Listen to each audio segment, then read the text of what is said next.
Bismillahirrahmanirrahim. Rabbi shrah li sadri wa yassir li amri wahlul 'uqdatam min lisani yafqahu qawli. Assalamualaikum warahmatullahi wabarakatuh. Perkenalkan, nama saya Aslim. Saya mahasiswa dari Prodi Ilmu Al-Quran dan Tafsir. Saya akan menjelaskan tata cara mendengarkan dan menerima hadis. Tata cara mendengar hadis adalah hal-hal yang sudah semestinya yang disyaratkan bagi orang yang ingin mendengarkan hadis dari para gurunya atau syekhnya, mendengarkan riwayatnya secara benar dan menerimanya. Setelah itu disampaikan kepada orang lain. Contohnya adalah syarat-syarat usia tertentu yang termasuk wajib atau usia tertentu yang tergolong anjuran. Ini istihab. Maksud dari kata tahammuli, penerimaan, adalah jalur-jalur pengambilan dan penerimaannya dari para guru atau syekh. Sedangkan maksud dari kata bayanu dabatihi adalah bagaimana sang murid pencari hadis memelihara hadis yang telah diterimanya untuk diriwayatkan hadis tersebut kepada orang lain dalam bentuk yang memuaskan. Para ulama mustalahul hadis memberi perhatian terhadap cabang dari ilmu hadis. Mereka telah meletakkan berbagai kaidah, peraturan, syarat-syarat dalam bentuknya yang amat rinci dan mengagumkan, membedakannya dengan jalur-jalur penerimaan hadis dan membuatnya secara bertingkat-tingkat. Sebagian dan ada yang lebih kuat dibandingkan dengan yang lainnya.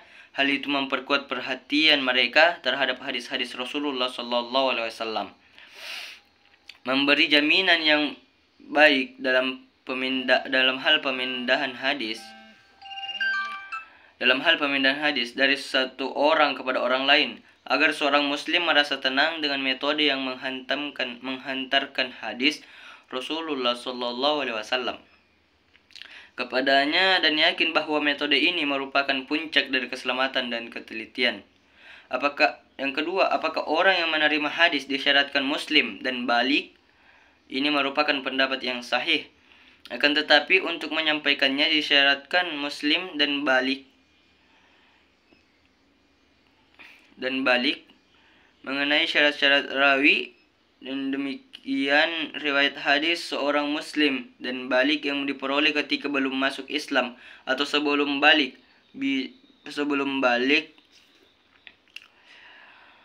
bisa diterima, namun demikian meski belum balik, mau tidak mau sudah harus mumayyiz. Memang ada yang berpendapat bahwa untuk menerima hadis disyaratkan sudah balik, akan tetapi pendapat ini keliru. Alasannya karena kaum muslimin telah menerima riwayat hadis dari para sahabat junior seperti Hasan,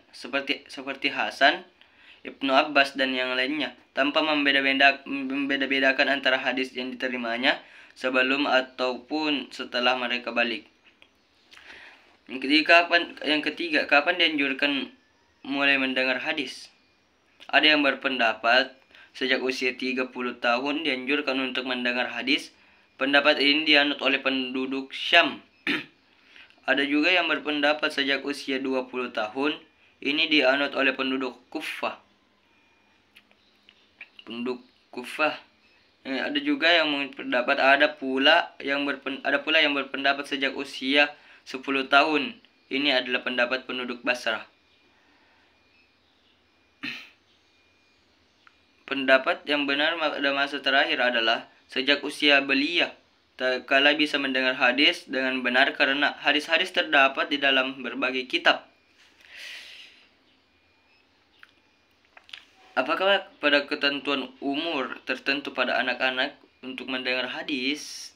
Sebagian ulama telah menentukan usia sejak 5 tahun. Ini yang banyak diterapkan oleh para ahli hadis.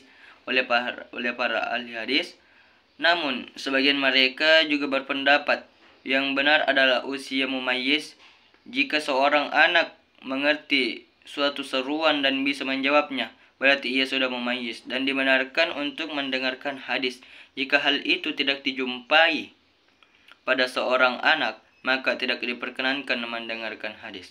Sekian, wallahu muwaffiq ila aqwamit thoriq. Assalamualaikum warahmatullahi wabarakatuh.